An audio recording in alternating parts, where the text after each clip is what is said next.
तो कमेटी के कुछ लोगों ने दोपहर में मुझसे कहा कि यहाँ पर थोड़ा हल्की शायरी पढ़ी जाए। यहाँ पर कव्वाली का बेल्ट है, यहाँ पर ज़्यादा दकीक शायरी नहीं सुनी जा सकती।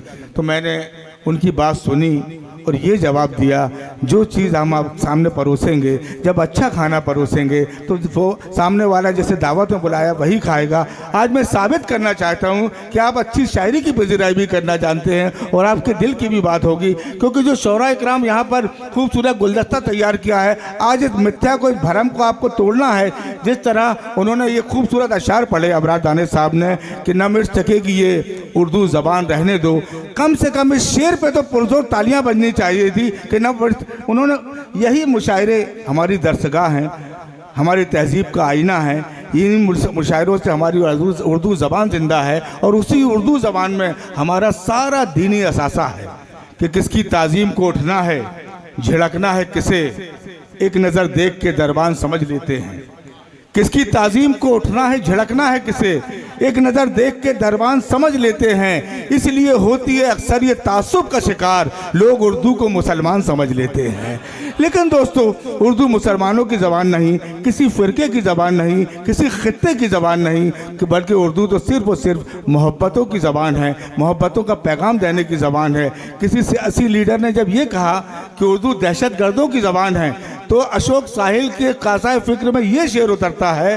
देखिए सुने दोस्तों कि मेरी उर्दू को दहशतगर्द जिसने भी कहा होगा, मेरी उर्दू को दहशतगर्द जिसने भी कहा होगा, उसे तो अपनी माँ का दूध भी कड़वा लगा होगा, उसे तो अपनी माँ का दूध भी कड़वा लगा होगा। आप साबित करिए, आप उर्दू ज़बान के अमीन हैं, इन मुशायरों की अपनी तहजीब के अमीन हैं। एक बार पुरजोर तालियां यहाँ से बजाएं ताकि हम उस मरहले तक पहुँच सकूँ। मेरे इस डाइस पर 3 शायरा हैं और एक वो शायरा जिसे सुनने के लिए पूरी दुनिया बेताब रहती है। और हमारी जो ऐद हाजिर की नई शायरात हैं, उनके लिए बड़ी एजाज़ की बात होती है उनके साथ डाइस शेयर करना, उनके साथ मंच साझा करना। आइए कि चलो कि और करिश्मे गज़ल के देखते हैं, चलो कि और करिश्मे गज़ल के देखते हैं, फराज अब ज़रा लहजा बदल के देखते हैं, फराज अब ज़रा लहजा बदल के देखते हैं। हाज़िरीन इकराम, मैं उन लोगों से भी गुजारिश करूँगा, दूर दूर बैठे हुए हैं,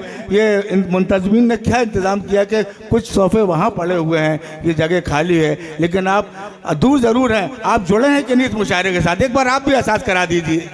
ये हाथ उठा के आपने तायीद की।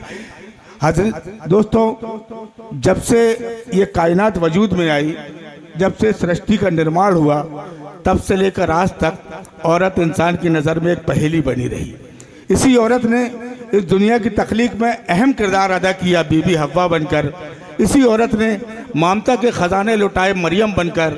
इसी औरत ने सुलगते रेगिस्तान पर मोहब्बत की दास्तान लिखी लैला बनकर। इसी औरत ने सियासत का लोहा मनवाया श्रीमती लक्ष्मीबाई बनकर। इसी औरत ने खलाओं का सफ़र तय किया कल्पना चावला बनकर। इसी औरत ने जहर का प्याला अपने ओठों से लगाया मीरा बनकर। ये बात अलग है, ये औरत जब शरारत पर आमादा हुई तो उसने विश्वामित्र की तपस्या भी भंग कर दी। लेकिन दोस्तों, किसी लेखक ने जब लिखना चाहा, किसी ने उसे जहरीली नागन कहा, किसी ने कटीली रहगुजर पर चलने वाली नागन कहा, किसी ने कुछ कहा, लेकिन जब किसी शायर, किसी अदीब ने कलम उठाया तो सबसे पहले वो औरत की खूबसूरती से मुतासिर हुआ। और शायर यूं कहता है कि तू सुराही सा बदन लेके मेरे पास ना आ, तू सुराही सा बदन लेके, लगता है ना, तू सुराही सा बदन लेके मेरे पास ना आ, मैं शराबी हूँ, शराबी का भरोसा क्या है। एक शायर रूमा 2 कदम और आगे बढ़ते हैं, वो कहते हैं अपने होठों पे मुझे होंठ तो रख लेने दे, 1-2 घूंट से बोतल का बिगड़ता क्या है। लेकिन जब इस शायरा, एक औरत की अजमत का सवाल आया, इसकी बुलंदी का सवाल आया, उसकी पाकीज़गी का सवाल आया, तो डॉक्टर बशीर बद्र कहते हैं कि कोई फूल सा हाथ कांधों पे था, कोई फूल सा हाथ कांधों पे था, इसीलिए शोलों पे चलते रहे। और एक औरत जिसे दिल खोल के चाहा जाए, सिर्फ महबूबा नहीं माँ भी तो हो सकती है। आइए औरत की पहेली को किसी औरत से सुलझाया जाए। पुरजोर तालियों से इस्तकबाल करें। मोहतरमा मंजू कटारिया साहिबा का वो आए और अपनी बेहतरीन तख्लीकात से नवाजें। आप तालियों के दरमियान इस्तकबाल करें मोहतरमा मंजू कटारिया साहिबा। आइए। जज़ाकल्लाह सर, जज़ाकल्लाह। कर रही हूँ। उस्ताद जी का नाम भी तो बताइए। जी असल ललितपुरी जी। ये बात हुई, ये राज की बात छुपा रही थी। हाँ जी जी असल ललितपुरी जी मेरे उस्ताद जी हैं।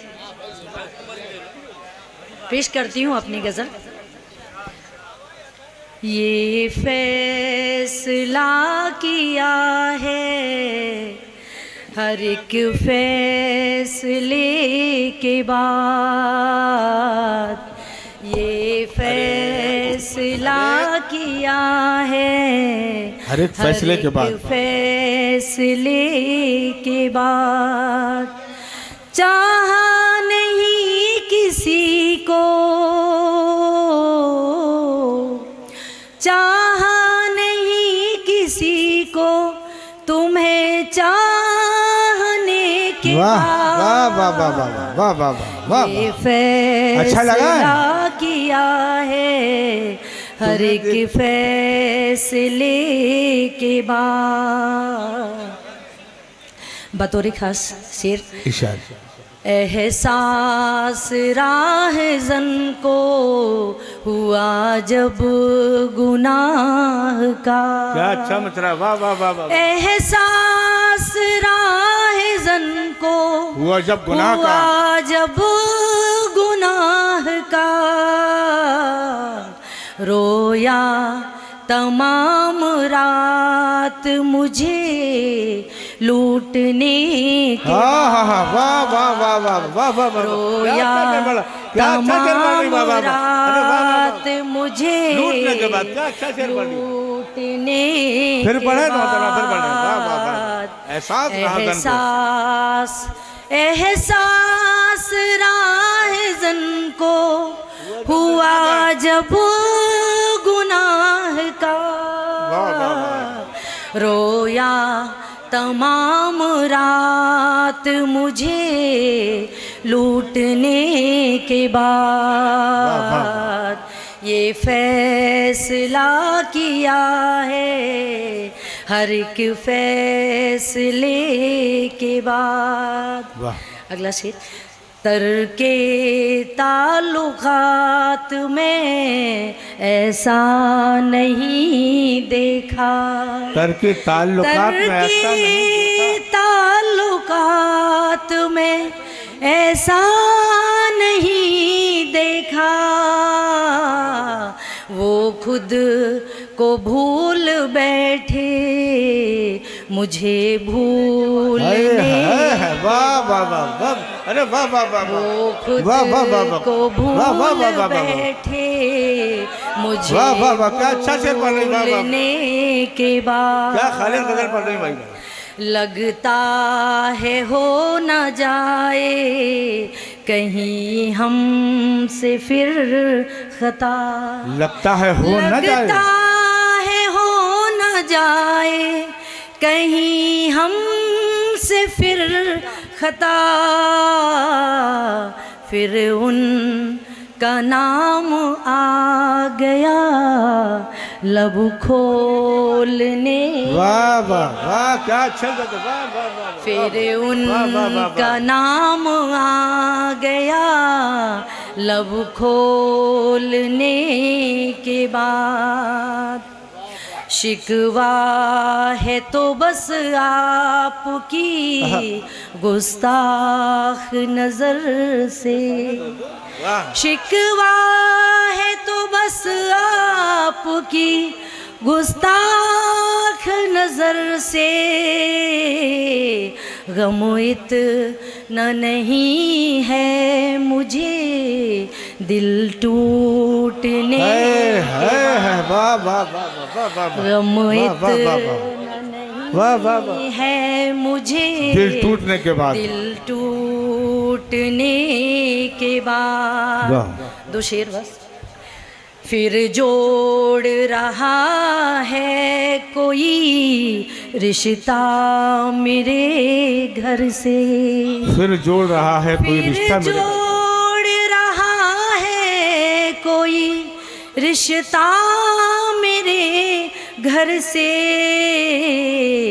फिर चाहता है लूटना, वो लूटने के बाद वाह वाह वाह वाह वाह वाह। फिर चाहता है लूटना, मुझे लूटने के बाद।